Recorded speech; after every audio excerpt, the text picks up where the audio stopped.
Welcome to the Midwestern Legislative Conference, Great Lakes St. Lawrence Legislative Caucus webinar hosted by the caucus's Nutrient Management Task Force. We are all experts at Zooming by now, but just as a reminder, we would encourage active participation in this webinar. Please feel free to participate either by raising your hand, typing into the chat pane, or just unmuting yourself and asking a question. The recording will be available later today at either the csgmidwest.org website or at the Great Lakes Legislators.org website. The event is being recorded to be able to post there. Michigan Representative Rachel Hood will be moderating your program today. The program today is going to talk about federal infrastructure program opportunities for our water. Representative Hood.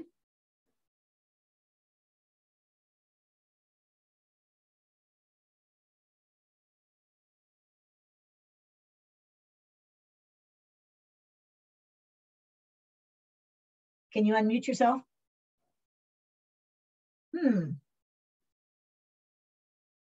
Let's see what I can do here. There we go. There we go. There we go. Thank you very much for permission to unmute. Thank you, Carolyn, for all of your hard work and the work of the caucus to pull this event together. It's an honor to be here. I wanted to take a moment to note that while I'm pleased to lead this meeting, we're all aware of our friend and colleague, Senator Jacques from Wisconsin, and who he is on our hearts. He and his family, I encourage all of you to contribute to sending good energies to him as he continues to heal from COVID, and prayers for his family as well.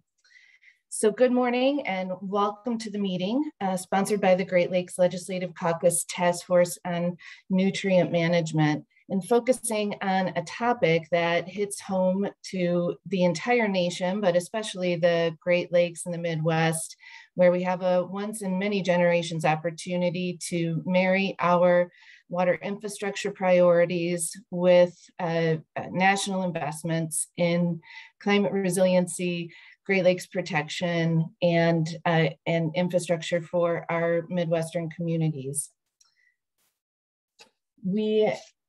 While we have the massive infrastructure legislation moving its way through Congress, we wanted to provide you with an overview of what is in that legislation so that you are prepared and have the opportunity to talk to your congressional representatives and your constituents about the bills, and then also to prepare your individual states as we move forward. We do encourage participation and discussion because that is how we all learn best. We're all adult learners here.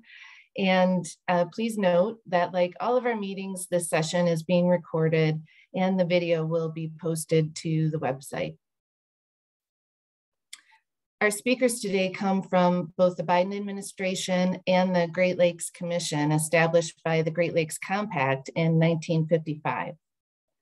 Eric Brown is the Senior Advisor for External Affairs and for the Great Lakes Commission, and will be kicking us off.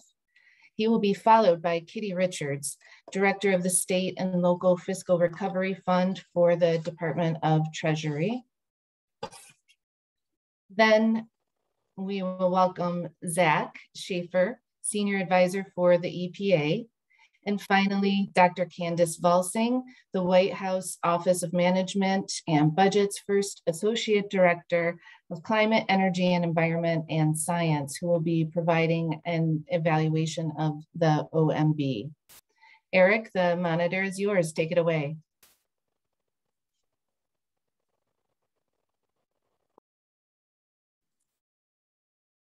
Great. Thank you, Representative Hood. Can you all hear me okay? Yep. Great.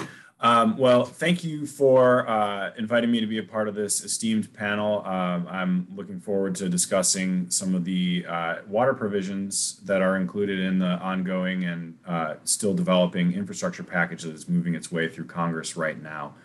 My name is Eric Brown. I handle external relations and policy for the Great Lakes Commission. I see a lot of familiar faces on this Zoom meeting here, but just for those of you who don't know, the Great Lakes Commission is an interstate compact agency which represents the 8 U.S. Great Lakes states and the 2 Canadian Great Lakes St. Lawrence provinces. We are in all of the state laws, and we received consent from Congress in 1968. So we're in both state and federal law. We have a declaration of partnership with our Canadian provinces, which was executed in 1999. And we serve as a forum to address challenges and opportunities related to water quality, water quantity, environmental protection, and economic opportunity in the Great Lakes Basin. So thank you all for having me here. Jenny, you can move on to the next slide, please. So just to give some level setting for all of you, I'm sure you've all been paying close attention to the developments in Congress and with the administration with respect to the infrastructure bill. And I know that my colleagues that you're going to hear from later from the Biden administration will have some additional detail. Just wanted to give some top line numbers and a quick status check on what's happening in Washington, D.C. As you know, this has been a high priority for Congress and the administration, for the entirety of this year. And while there's still lively ongoing negotiations related to overall price tags, offsets, and policy within the infrastructure bill, it's becoming increasingly clear that Congress will pass a large-scale infrastructure bill in the coming weeks. So something very exciting for many of us, I know, certainly exciting for my colleagues in the Great Lakes Commission. The infrastructure bill, I should note, is one part of a two-track effort ongoing where Congress is also using the budget reconciliation process to increase funding for a number of social welfare programs, as well as to address climate change in a large-scale way. I know we're focused on the infrastructure package here, so we won't get into many of the details related to reconciliation, especially because those are still being hashed out actively by committees in the House and Senate. So that's happening simultaneously with the infrastructure bill.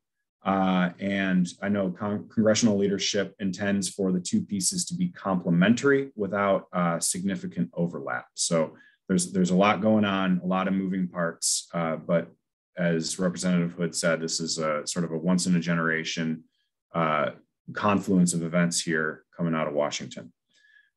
Before we get into specifics of the water infrastructure provisions, I think, talking a little bit more on anticipated timing, the Senate passed its version of the infrastructure bill in August, along with its budget reconciliation instructions. The House is working on both parts this month, with committees currently focused on reconciliation. And there is an agreement that Speaker Pelosi has reached with much of her caucus to move the infrastructure bill by September 27th. So we have several important dates upcoming. Overall, I think this infrastructure bill is very promising as it relates to Great Lakes priorities, which is definitely what I'm here to talk about. We have a $1.2 trillion overall price tag, which includes $550 billion approximately in new spending.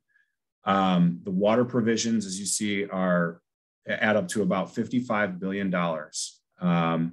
And then you can see the big headliner for the Great Lakes is the Great Lakes Restoration Initiative. I know you all are very familiar with this program.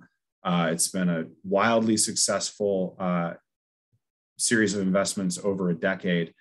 And the infrastructure bill includes an additional $1 billion over 5 years. So that's going to be a massive influx that will help us move ahead with a lot of the restoration and resilience work that we know we need in the Great Lakes Basin.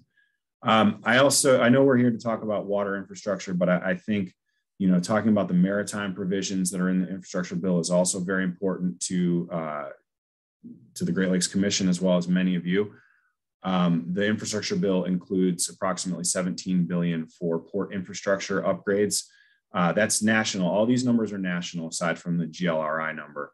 So that's not necessarily all coming to the Great Lakes region, but we know that there will be a significant increase to the ports in the Great Lakes navigation system.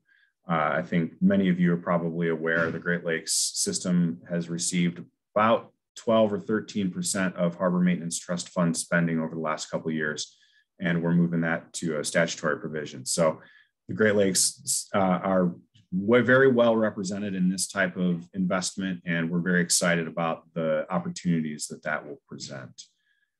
Jenny, you can move it on to the next slide.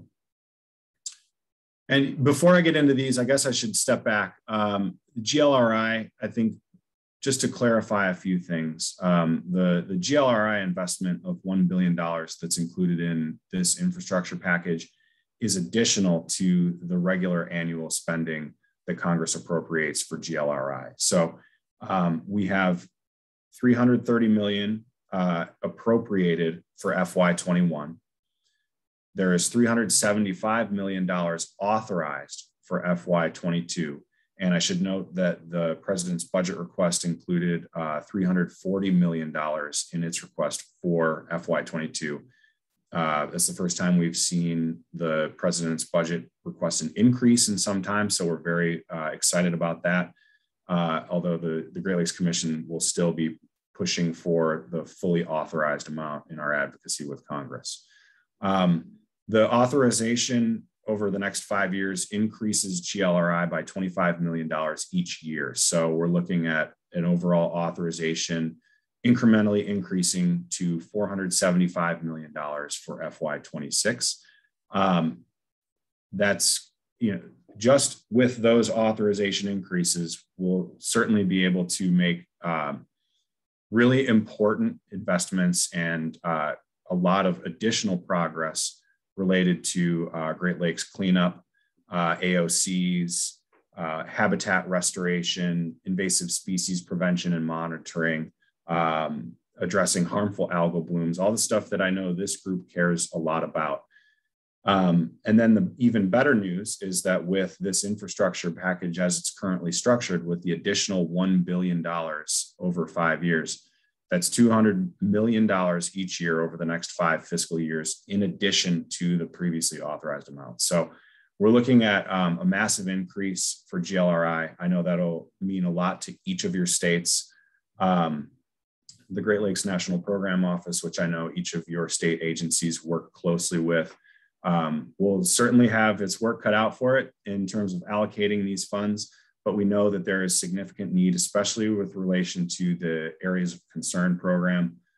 There's been a lot of progress over the years, but there's still quite a ways to go to delist more and more of these areas of concern. So this investment is really a huge show of support for the Great Lakes. I should mention that the infrastructure bill also includes increased funding for other regional programs such as Puget Sound, Chesapeake Bay, Everglades, things like that. So we're certainly supportive of our fellow regional efforts, but we're very excited that the GLRI seems to be leading the pack there. When it comes to notable inclusions related to water infrastructure, the infrastructure bill includes $14.65 billion over 5 years for both the drinking water and clean water state revolving funds. I'm sure that those are programs that you all are very familiar with.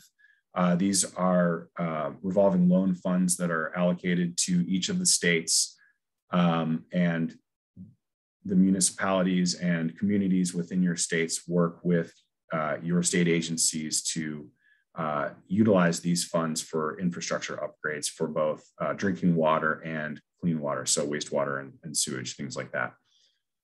It also includes $15 billion over 5 years for lead pipe replacement. That's been obviously a very important area for folks in the Great Lakes region. We know that the overall need exceeds this number, but this is still a massive, down payment, you could say, as it relates to getting rid of lead pipes from our infrastructure and increasing access to clean, safe drinking water. And this bill also includes approximately $10 billion over 5 years to address emerging contaminants. So think PFAS, things like that I know you all are working with in each of your states. Jenny, you can move to the next slide.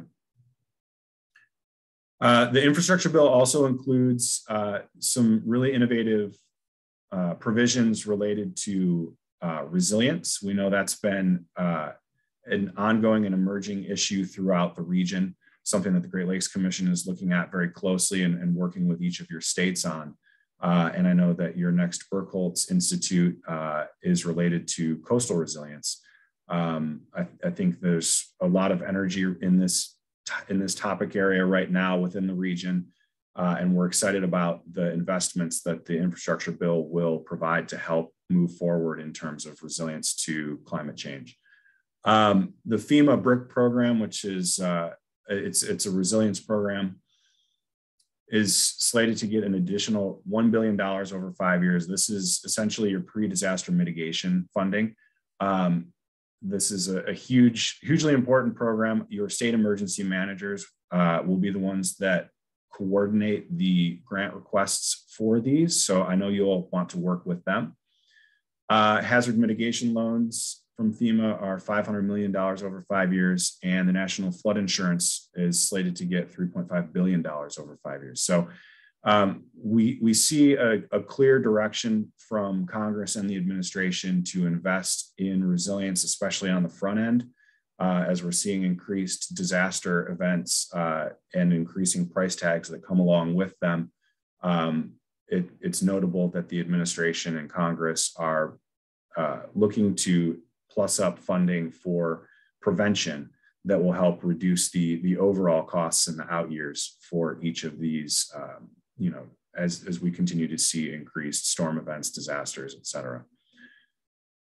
Those are the highlights that I wanted to share with all of you. And I know that my colleagues from the Biden administration will get into additional specifics.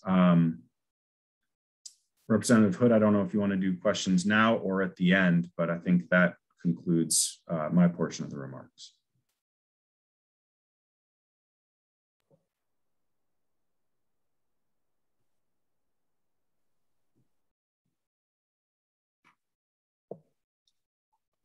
Thank you. I think we'll hold questions until the end. And let's see who we have next up. I believe Kitty Richards. Hi there. Thank you so much. I'm Kitty Richards. I'm the director of the State and Local Fiscal Recovery Funds program at the Treasury Department. Thanks again for inviting me to speak with you today. I know that you all are particularly interested in water quality issues, and I'm really thrilled to be joined by some of my colleagues from the administration who can speak deeply on those topics. I wanted to come here to give an overview of another source of funds, the State and Local Fiscal Recovery Funds program, because it can be a really robust source of funding for certain water and sewer infrastructure, and because it's a potentially transformative funding stream in many areas of state budgets that I know you all are also interested in. So here at Treasury, we know all of you as state legislators have been working hard to address the severe public health and economic crisis and set the country on the path to recovery. We're really inspired by your commitment to your communities and the tireless work you've put in over the last year and a half to help Americans respond to and begin to recover from the effects of the pandemic. We're also really proud that this administration has been able to provide you with the resources you need to meaningfully deliver for your communities, addressing the public health crisis and providing economic support to the families, small businesses, and communities facing economic disruption caused by the crisis. Addressing not only those immediate challenges, but also the long-term disparities the pandemic highlighted will take a concerted long-term effort. We don't just want to get back to where we were before the pandemic. Prior downturns have shown, and you all know too well, that without fiscal support, state and local austerity can become a key drag on economic growth all over the country and the overall recovery. And it can also set back state and local efforts to make exactly the kinds of investments that you all are fighting for. The State and Local Fiscal Recovery Fund is designed to stop that bad cycle and address these challenges and achieve several goals: to give state, local, territorial, and tribal governments the resources needed to fight the pandemic, to replace revenues lost as a result of the economic crisis, and to build the foundation for a stronger, more equitable recovery, both by providing that kind of immediate assistance that we talked about, and by addressing those longstanding disparities and lack of investment. Treasury launched the program on May 10th when we released the interim final rule and opened up our payment portal so that all of the recipient governments could start receiving their funding. And actually, over the last 4 months, we have delivered more than $242 billion The total state and local fiscal recovery funds is $350 billion, but that $242 billion actually represents about 99% of funds eligible to be dispersed in this first installment of allocated SLFRF funds. All local governments and some states receive half of their allocations in a second payment next year. The State and Local Fiscal Recovery Fund program goals translate into some key categories of eligible uses for the funds, as set out by the American Rescue Plan legislation and further defined in the interim final rule we released in May. So first, responding to the public health impacts of COVID-19, that's work like vaccinations, safety measures in congregate facilities, and mental health services. As noted before, this is particularly applicable for populations that were disproportionately impacted by the pandemic. Second, responding to the pandemic's negative economic impacts. That could include aid to families for food, housing, internet access, and many other needs. This is also fundamentally about equity, especially since many of the hardest hit people were already facing economic hardship prior to the pandemic. Third, replacing lost revenue, which allows money to be really flexibly used for general government services, including the kinds of infrastructure investments that you all are most interested in. And fourth, providing premium pay to essential workers to recognize their sacrifices, including to local government employees and workers in other critical infrastructure sectors. Many of the workers that were on the front lines of the pandemic were low-paid workers in service industries as well as healthcare fields, both of which have been really disproportionately impacted by the pandemic. But last but not least, a core eligible use category is making investments in water, sewer, and broadband infrastructure. The interim final rule makes clear that this includes a broad range of water projects for drinking water, wastewater, and stormwater systems. And I think my colleagues from other agencies can speak to those programs and how they would work. I did want to clarify that we have all of these buckets of eligible uses for the program, and it's really up to you all how your states allocate the funds. And so this could be a really significant source of funding for the kinds of things that you're looking for. I think with that, I will turn it over to my colleagues to really dig into water quality. But I just wanted to come and talk about this potentially really major source of funding for some of these investments.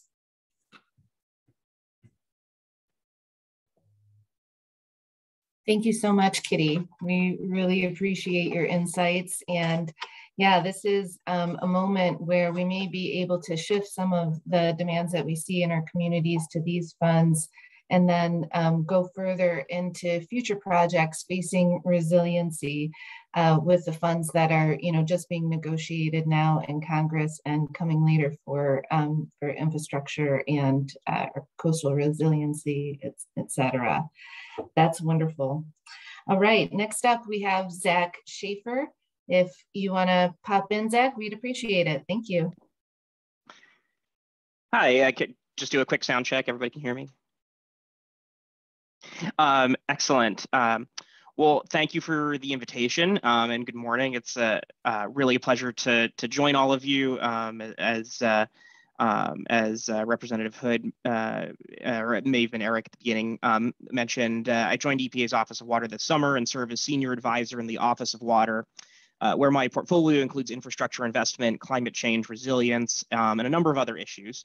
I previously served as the founding CEO of United for Infrastructure, where I was proud to work with stakeholders from many sectors, including state government, to advance state and local infrastructure priorities at the national level. And it was really an honor there to work hand in hand with CSG and NCSL and their members, all of you, in that effort. Nobody knows the importance of federal support for investments in local water infrastructure more than you do.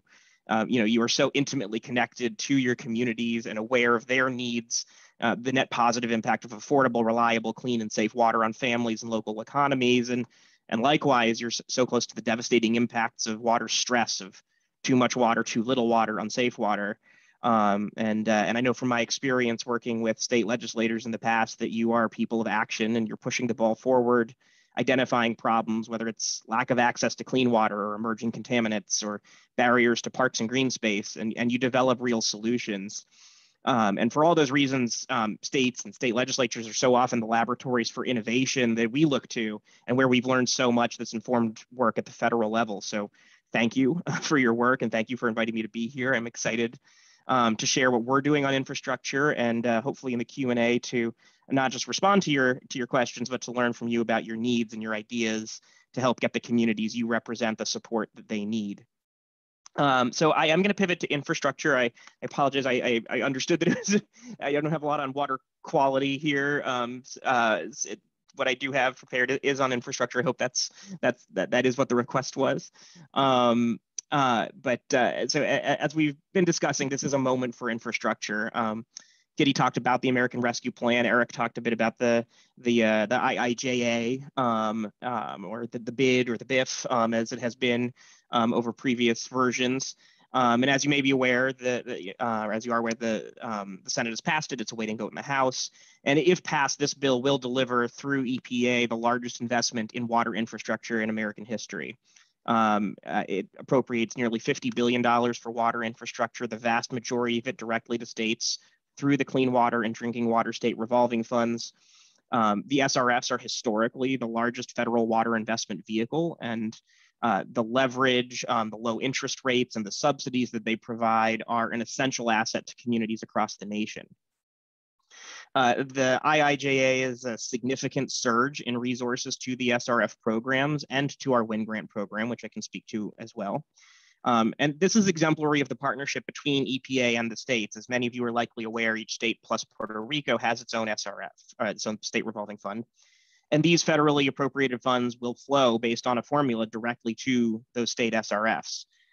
So this is so important. As you know, the state programs know the community landscape, the needs across very diverse geographies, economies, communities, and are uniquely positioned to allocate these funds. So what's in the bill, and I know that Eric covered this a little bit, so I apologize if it's a little bit of a repetition.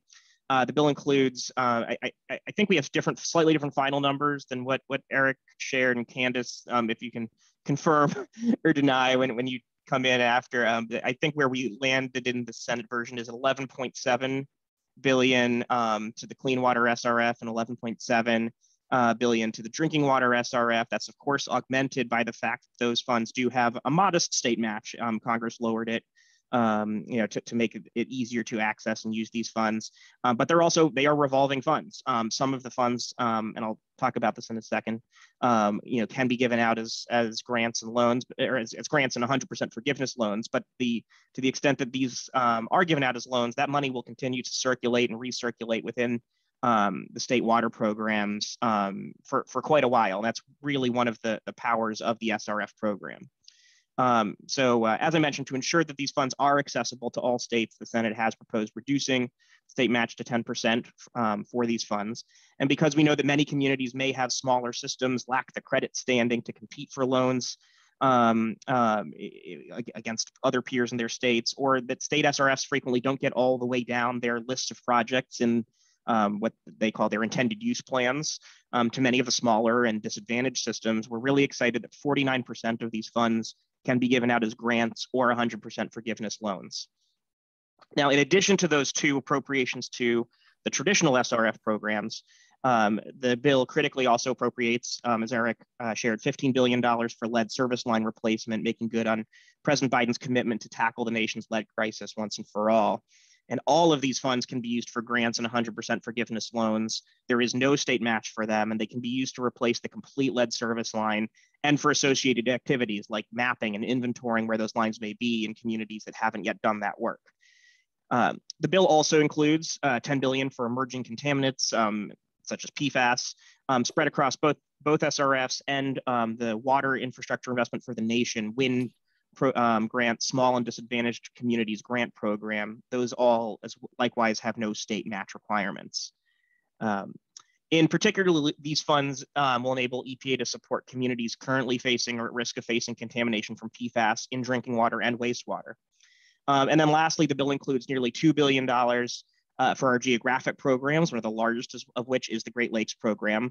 And this provides an incredible injection of funds for environmental and ecosystem restoration, restoring coastal, or I apologize, I don't know how in the Great Lakes region you refer to if it's coastal or inland coast is a term I've heard as well, but restoring the shorelines and waters off the coast of the lakes to really bring back fisheries and do pollution management, expand access to green and blue space for commerce and recreation. Finally, I'd also add that if this bill is signed into law, as we implement these funds, we plan to leverage them to not just build and modernize our infrastructure, but as we do so, to strategically lift up disadvantaged communities who have lacked access to these programs and to clean water resources for too long. And then likewise, to address the climate crisis. I don't have to tell you to look far in your regions to farmers facing drought and rising lake levels in cities and damages from intense storms and floods that are happening more and more frequently. And we know how much we experience climate change through water, and that our water infrastructure is vulnerable to these events, from contaminated drinking water to overstressed stormwater and sewer systems. And we're all built for the last century's climate. And we know too that these two issues, equity and climate, compound each other frequently, and that it's the most vulnerable who are most impacted and least able to recover. So this is an opportunity to break that cycle and begin to solve these dual crises together. So before I stop, the one thing I'd ask is that if this bill passes and is signed into law, that you help us identify the communities that need these resources and the strategies to get these funds to them quickly and equitably. That this is going to be an all hands on deck task and moment. And not only are we at the federal level going to need to innovate and implement an investment of this magnitude, but we're going to need the expertise and the on the ground knowledge from you and your constituents to identify those communities who've been applying for SRF loans or not even trying to apply and not getting them because they might lack capacity, or those communities who might face lead or PFAS issues and need that support or technical assistance. So that's my ask, and when the time comes, I look forward to working with you to make this long overdue and well-earned upgrade to our nation's water infrastructure. So with that, thank you, and I will toss it back to Representative Hood.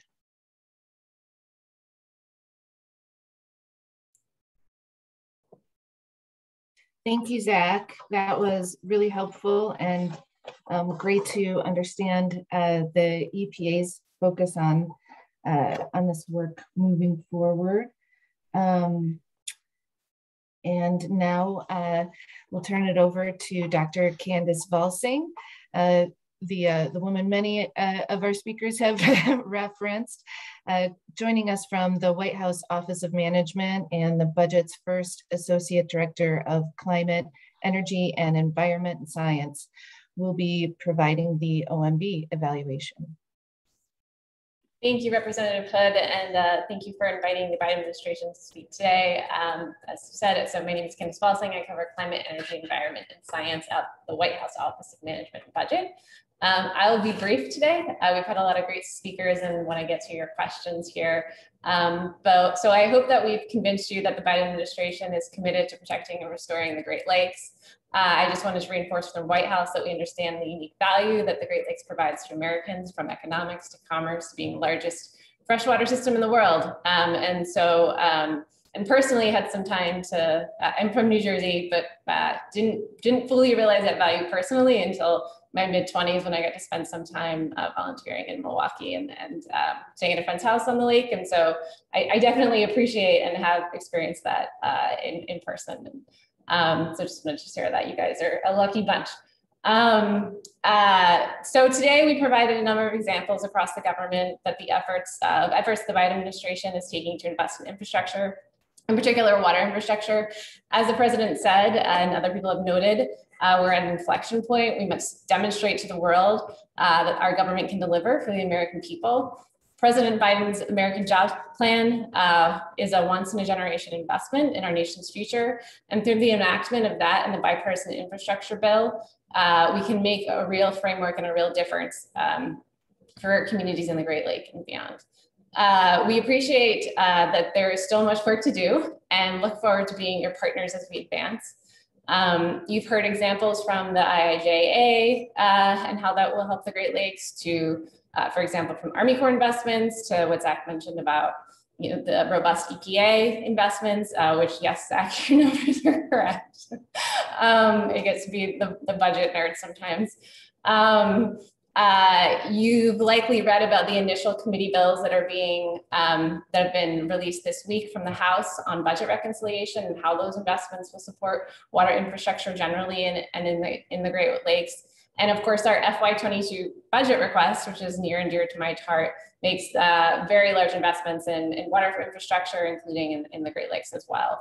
And then the great news is, which is not news, is that we have a lot of existing dollars out there, which Kitty discussed today, that are available to states in order to make these much needed investments. So, there's not really a lot to add beyond what my fantastic colleagues have already said here, but I just want to pause and reinforce and double down on the importance that the administration is also putting on meeting President Biden's commitment to direct 40% of the president's climate and clean energy investments in disadvantaged communities. It's through an initiative called Justice 40, which we are getting going here at OMB with our colleagues from CEQ and across the White House and the agencies to ensure that as we are making these much needed investments, we are directing that funding or directing the benefits of that funding, to the communities that need it most. And so eager to again, work together with you guys on securing these investments and making sure that they are reaching the communities that need them most. So thank you for this opportunity to talk today, and looking forward to getting to your questions. Thank you, Candace, for being with us. We appreciate the leadership from the Biden administration, and we are hopeful to be your workmates in encouraging these bills to be finalized and move forward for this exciting opportunity that, frankly, I have been waiting for my entire career. And I think our communities are equally prepared and ready, and certainly our states as well. So this is great movement forward, and with that, we'll take a little time for questions. Participants can click their raise hand button and unmute their lines when your name is announced. You can type your question in the chat pane, which will be read by staff, or staff will call on you to kind of reiterate your question. If that happens, just unmute yourself and go ahead and ask. Representative Hood, I do have a question that was texted to me. I put it in the chat. It says, the question says, Zach said we elected officials can help them by identifying areas of our region that need the investments, grants, or loans. How can I as a policymaker make those connections? Great question. So first of all, we need to get our implementation feet under ourselves a little bit, but there definitely will be a process that we will be using to engage with state and local leaders, and we'll make sure that you're aware of those opportunities. It will also be through the state SRS themselves. So, we encourage you in that as you start to see these funds being distributed to the state programs, and that will be a public process, that you're encouraging communities, that you represent to apply for those funds. And if they need technical assistance, if they need to reach out to, that there will be technical assistance and experts at the headquarters regional level, and with partners outside the federal government that we are working to stand up to facilitate communities who don't have the internal capacity or need additional capacity to help apply for these loans. If you have particular questions, I would refer you to, I'm happy to help answer them. Casey Kadams, our head of OCIR at EPA, is the right person to reach out to there, and I will put his contact information in the chat box so you can reach out to him and to me as well. Okay, and Assemblyman Mark Walczak has a question. Yeah, thanks very much, and really appreciate the presentation, guys. That was a really nice overview, and thanks for taking the time to be here. And thank you, Representative Hood, for your leadership as well. I'm not sure if this is for Eric or Zach or Candace, so feel free to jump in. Have a little bit of concern. So I represent the St. Lawrence Seaway, an area I call the front yard of America because we border so much with Canada. And we're hearing a lot more petrols are going to be shipped along the St. Lawrence Seaway as a result of some pipeline changes, we'll say, that will force Canadian oil onto rails and onto ships. What in this plan is there for disaster preparedness as far as oil spills go?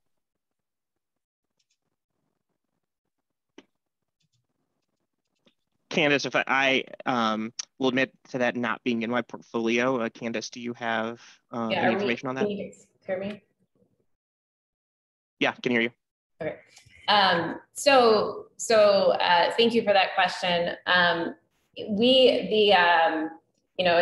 an interesting and an important topic.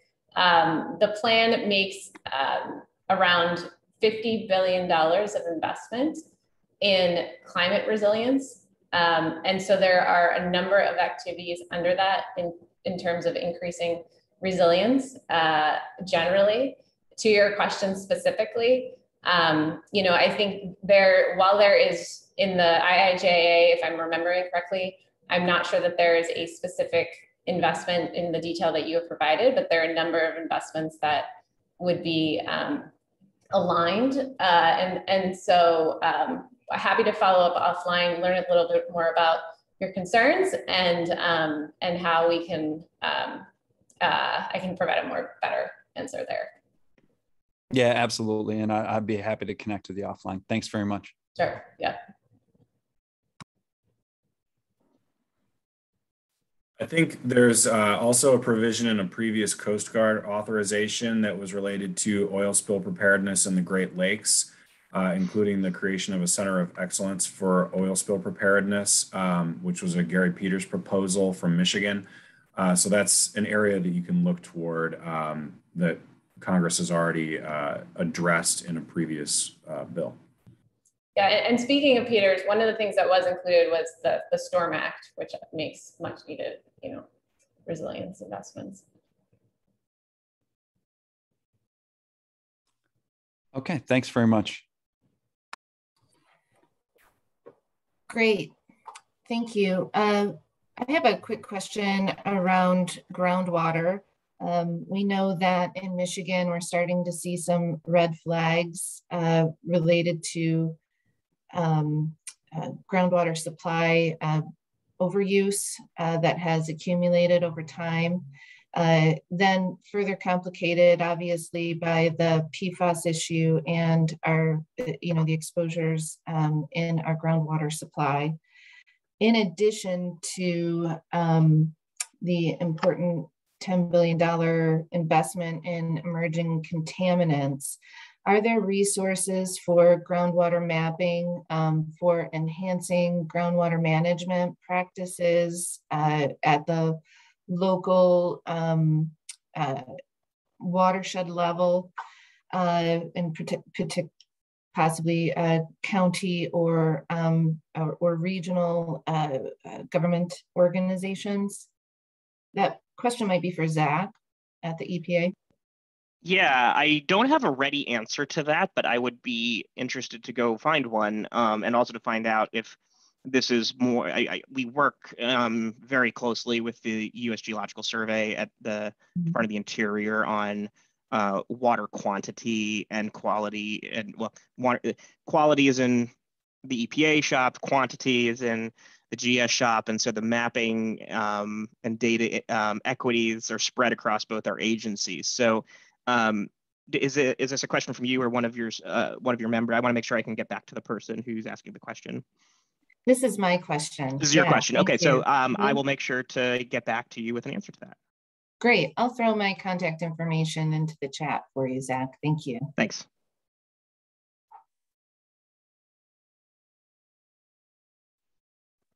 Representative Hood, Representative Torkelson has a question. Great. We work closely with our partners in Canada. Does this bill proposal really recognize the opportunity to leverage our funds with Canadian funds and make progress hand in hand?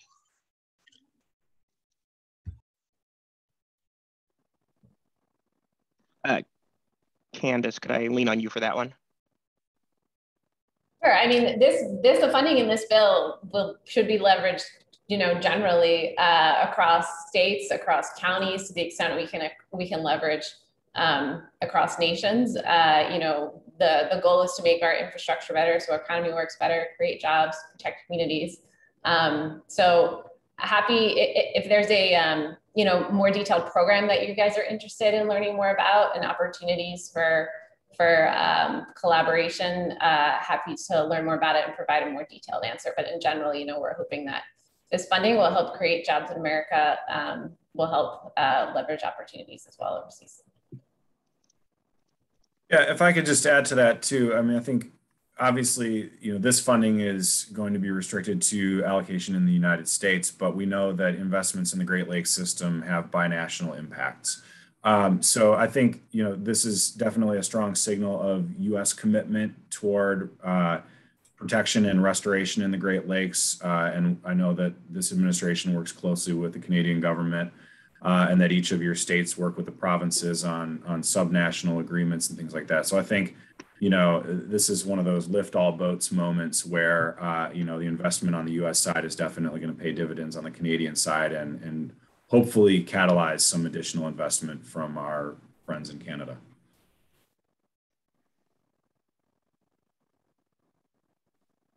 Are there additional questions? If I may jump in with one additional one, Carolyn. We are talking about coastal resiliency, and here in West Michigan, I am very, very proud to be, and grateful, frankly, to be in proximity to one of the globe's unique freshwater dunes ecosystems. We have a beautiful lakeshore here with incredibly important assets that are threatened as a result of climate change and the changing edges of our lakeshore. And I'm wondering if any of the resources here start to look at dune protection, encouraging dune protection and investments that will sustain that incredible ecosystem for a few more generations. Is that the Great Bear? Oh, sorry, go ahead, Candace. No, go on, Zach. So is that the Great Bear sand dunes? Sleeping Bear sand dunes is certainly a jewel in our chain of dunes, but the dunes actually reach all the way south into Warren Dunes and every place in between. In fact, Vern Ehlers, a former congressman from the area, said that the Great Lakes dune ecosystem was akin to the Grand Canyon and should be recognized as such, but as a national asset and really an international asset. We haven't seen movement in duneland protection at the national level since Sleeping Bear was designated. And here locally, we have some amazing land trusts who have been able to conserve properties. We have local governments. I think Ottawa County is an amazing example of a local government that has gone above and beyond to protect dune resources and also the waterways and the edges of one of our, the Grand River, which is an important asset both in Grand Rapids and in Grand Haven. And that kind of opening up to Lake Michigan, which where each of these large rivers converge with the lake. These are special places historically important to our Native and Indigenous communities. Some of them are threatened, and the mouth of the Kalamazoo River is one that is close to home. This is, again, it is a natural resource that is a backbone of our recreational economy here in West Michigan, and also, as I mentioned, from an ecosystems perspective, globally unique. Yeah. Well, I will say that coastal resilience is an extremely high priority for this administration. I'm proud to represent EPA on the White House's Coastal Resilience Interagency Working Group, and we do include inland coasts in our definition of coasts. So I don't know that in these funds there's the granular, there's not granular allocations for specific purposes. That said, there are programs at EPA, Climate Ready Estuaries program, which is really becoming more of a Climate Ready Coasts program, and others that do look at these kinds of issues. So again, when we follow up, I'm happy to learn more and figure out who the right connections are, either at the headquarters level or at the regional level, to understand more about the needs and what can be done. Candace, it sounded like you had something to add. Yeah, just to build on what you said, Zach, which is exactly right. Coastal resilience, definitely a priority of the administration. It was a priority in the American Jobs Plan that we released earlier this year. There was funding for coastal resilience in the IIJA at NOAA. We have budget funding for coastal resilience for our FY22 budget at Interior as well. And then you've seen in some of the instructions that have come out, budget reconciliation calls for additional investments in oceans and coastal resilience. So definitely a priority of the administration, as Zach has said, across a number of agencies. The whole government approach here. Thank you. Michael Kochenar his Zoom is not allowed to, on their office computers, can't ask. So he has a question. Are there any specific line items within the infrastructure bill that address mitigation of algal blooms? I always have problems with that word, that occur in Lake Erie and other places. I can take this too. So there's not a carve out specifically for harmful algal blooms, but again, this is an area that our geo programs work on, and that other work at the agency that is funded through not just the IIJA, but the FY22 approach process. We'll be working on. HABs are, not a new issue, but definitely a continuously emerging and growing area of concern. And we know how much this really devastates not just recreational activity, but economic activity and quality of life along the lakes. I know intimately the problems in Western Lake Erie and near Toledo and those areas. So there will be further opportunities and expanded work in that area. If there's interest in following up more about that, please reach out to Casey, whose contact information I put in the chat, and we're happy to get back to you. Thank you. Thank you. Representative Torkelson, you have a follow-up question? Well, actually not a follow-up, a different topic. The issue of lead lines is a very complicated one. The size and scope of the issue is really pretty enormous from what I've read. And ownership of those lines is a complicated scenario too. Some of them are owned privately and others owned by various governmental entities. How is this lead line replacement program going to work? So just real quickly, and Candace, please jump in as well if you want. The lead service line appropriation in the IIJA leverages the Drinking Water SRF, which already permits complete service line replacement. That includes both the public side and the private side. Now, that is not to say that anybody is going to be knocking down people's doors to get in, but this is, the details of how this will be implemented will be worked out on a utility by utility basis, wherever the service provider is. But we will be working to provide guidance from EPA to the states, that the states can also then, work with, the service providers who are implementing these programs to make it clear what the eligibilities are, that there is the eligibility for complete line replacement, and to make sure that we really get at the problem across, from the street to the home. Candace, anything to add? That's great. Yeah. Well, just a follow-up, if you don't mind. I don't know if you've estimated or if the program has estimated the size of this issue, but it's dramatic.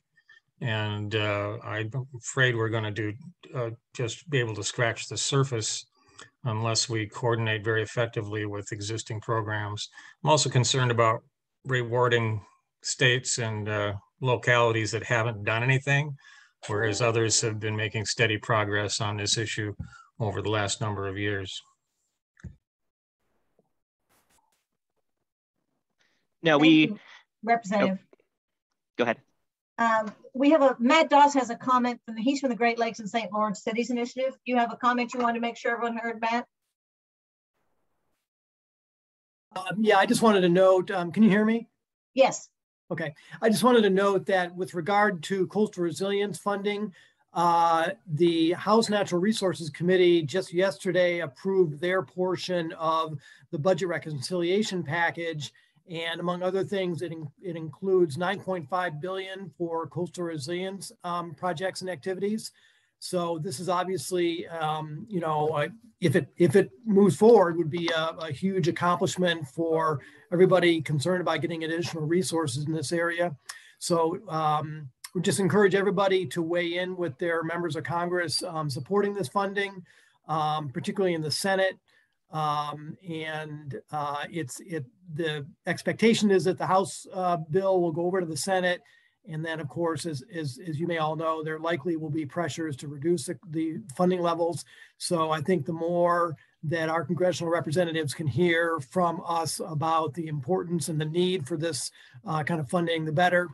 The Cities Initiative did a survey this year looking at coastal resilience needs, and we found that coastal cities are expecting to spend somewhere over $2 billion in the next 5 years.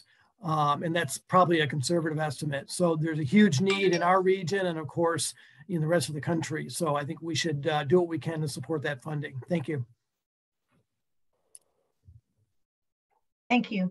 Representative Hood, I don't believe there's any additional questions. If there are, now's the time to ask. Otherwise, we want to move forward to our closing comments. Did we cover Paul Torkelson's question on working with our partners in Canada? Yes. Great. Okay. So without any further questions, I am again so grateful for all of the individuals who have joined us today to help us be better prepared and navigate and advocate for funding for Great Lakes resources and water infrastructure. The Great Lakes as a region, we know, will become a home and a place of respite for climate refugees from around the world as we unfortunately experience the growing impacts of a changed climate. And we know that coming together in the Great Lakes states, people will have access to our globally unique freshwater ecosystems and freshwater storage, and that will help to make this region incredibly economically competitive and more. Whether you know, we see a final package at 1.2 trillion or more, we want our members to be prepared to leverage the opportunity, and your help is greatly appreciated in that effort. In closing, I want to remind you to register and join us next week to hear about USDA funding for landowners to help further our goals around nutrient management and protect our farmers and their incredible contributions to the Great Lakes region as well. Finally, I am tasked with the work of thanking our amazing sponsors, the Joyce Foundation, the Charles Stewart Mott Foundation, and the Fred A. and Barbara M. Erb Family Foundation. We're so grateful for their ongoing support.